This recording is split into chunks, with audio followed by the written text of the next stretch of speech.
আমাৰ তিনিটা দলৰে আলাপ আলোচনাৰ অন্তত আমি ঠিৰাং কৰিছোঁ যে এইবাৰ বিটিচি যিখন চৰকাৰ গঠন হ'ব এই চৰকাৰৰ নেতৃত্ব প্ৰদান কৰিব আমাৰ UPPLৰ সভাপতি প্ৰমোদ বড়ো ডাঙৰীয়া। আৰু এই সন্দৰ্ভত যিখিনি আনুষ্ঠানিক আমাৰ কৰণীয় আছে মাননীয় ৰাজ্যপাল ডাঙৰীয়াৰ ওচৰত আমাৰ বিতং প্ৰতিবেদন দাখিল কৰা নিৰ্বাচিত প্ৰতিনিধিসকলৰ নামেৰে এই সকলোবিলাক আমাৰ তৰফৰ পৰা অতি শীঘ্ৰে পদক্ষেপ লোৱা হ'ব।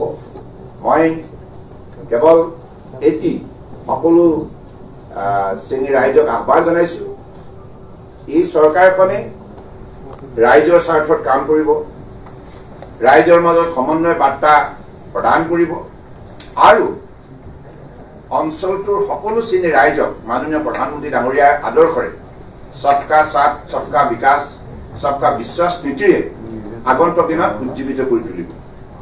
গতিকে মই আশা ৰাখিছোঁ যে এই সন্দৰ্ভত বিটিচি অঞ্চলৰ ৰাইজে সকলোৱে আন্তৰিকতাৰে আমি লোৱা পদক্ষেপক আদৰণি জনাব, গ্ৰহণ কৰিব আৰু আমাৰ লক্ষ্য এটাই যে বিটিচি অঞ্চলৰ উন্নয়ন, শান্তি, সমন্বয়, ভাতৃত্ববোধ।